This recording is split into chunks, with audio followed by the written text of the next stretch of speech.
DJ Holy Vogue. Yo. You're locked into Point 5 Creative Studios, where Africa's stories aren't just told, they're produced. News, politics, entertainment, films that move the continent. We bring the truth, the fire, the creativity. Your world, powered by African storytelling. Point 5 Creative Studios. Point 5 Creative Studios. Point 5 Creative Studios. Point 5 Creative Studios. Point 5 Creative Studios.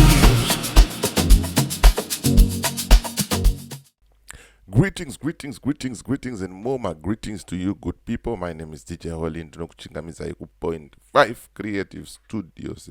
Zvamanje ndati timbobata gogo svikiro renyika tinzwe kuti vari kuti chii vari pasi, vari kuti chii nenyika yeZimbabwe, vakatirongera chii mune ramangwana reZimbabwe. Tinzwewo kuti 2026 iri igore rakaita sei, because sezvamunoziva tinofanirwa kufamba navo vanhu vemweya ava. Tofamba zvenyu nemi vanhu panyama but vemweya ava hatina sei hatifaniri kuvasiya. Saka toda kuti tinzwe a phone call kuti zviri kufamba sei uyezve zvakamira sei. Regai titeerere. Make sure you like, you hit the subscribe button and the notification bell kuti pese pandongouya nevidhio unomva waudzwa kunzi pakandwa chimwe chiri kupisa. Handitika regai tinzwe svikiro renyika kuti riri kuti chii pamusoro penyika yeZimbabwe 2026 akamira sei. Okay, so ndaichimshiya ndakaona muti handiti wanga uri wegreen. Muti uyu wanga uri wegreen, wanga une maorenji akanga aibva sakusvava kuti anga asisaiite kuti vanhu vadye. Unyatsonzwika handiti? Mukunzwika. Zvanga asisaiite kuti vanhu vadye. Pakaita vanhu vakaita sevari kutungamira ivo vakamira kune rimwe rutivi vakanga vakamira kumabvazuva. Avo vamwe vana vese veZimbabwe vakakomba rimwe mativi matatu aya vakatarisa muti uya. Avo vari kumabvazuva vairatidza kuti vari kutyisa vana vari kutya, pasina vanhu vakwanisa kusvika pamuti uya. Asi still muti uya maorenji anga asvava zvekuti vana vanga vasisadi kana kuadya, vangogumbata vakatarisa. So ndopakaya varume ava vanga vangori nemiri michena waiti chaiyo. Ndobva vasvika vakataura zvavakataura chitarisa chimiro chachikaita vanhu nemuti nechi. Muti uyu wakanga une mashizha egreen asi zvibereko ndo zvanga zvakasvava. Ndobva vanongedzera muti uya, ndobva vataura, ndobva vaenda vanochera pasi nechepasaidhi. Ndobva vavhura subway handiti, ndobva vaplasta zvakanaka. Vaplasta zvakanaka makaita muchena makatsetseka. Ndobva vabora buri rairingana nemuti uya padenga apa. Vavatora ridhi rachibva vaisa pasaidhi. Ndobva vakatora muti uya vakaudzupura nemidzi yavo vakauisa muya wanga vaita sabwe muya pasi kamatongombo. Ndobva vakaupfekera nepaburi riya. Ndobva muti uya wapinda pasi apa wanga usakwanise kuti midzi dzibore pasi, muti uya usimbe pakare. Muti uya kuti ubude wakatadza pawakapinda mapazi akaita seaipetekera mudenga kudai so. Ndobva anoti vhavharira pasi apa kubvusa rakupfura buri raanga wapinda nawo. Kuti ubude wanga usadhonzeki. Ndobva vasiya zvakadaro varume vai, ndobva vafara.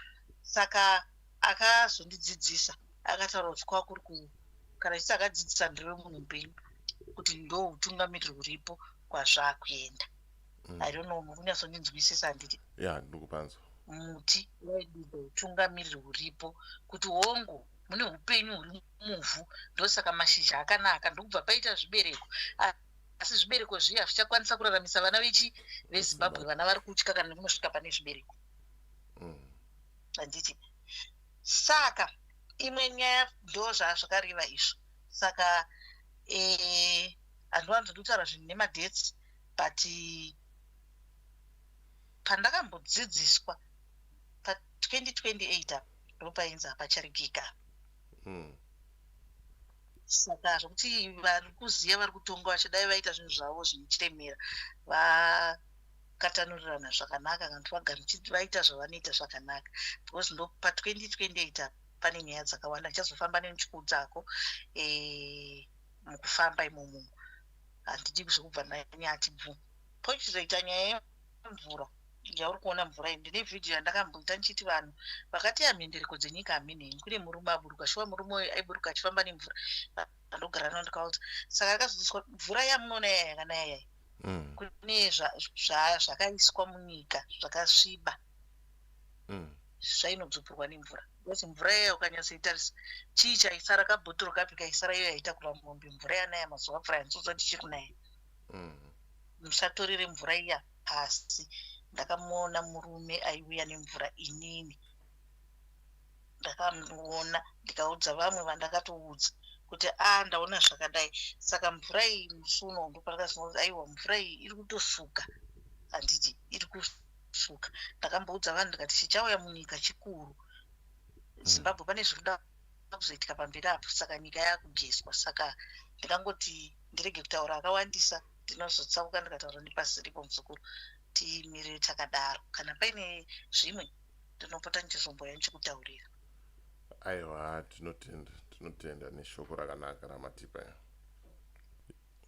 Right, mazvinzwira mega zviri kutaurwa naGogo, svikiro renyika, svikiro reZimbabwe. Vari kutiudza kuti hanzi aiwa nyika yakunaka. Hurumende yeZANU-PF ine uori hwakakurisa, uori hwakaipa, vauraya nyika varume ava. So we need a new Zimbabwe kuti zvinhu zvifambire kumberi.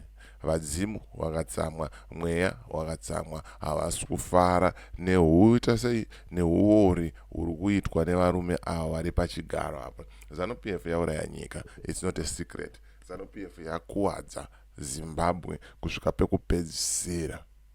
Mahwani aya ndo nyaya yanga ndichifamba nayo zvamanje. As for me, DJ Ole and the rest of the crew behind the scenes, to this bye for now. Let's meet in the next video.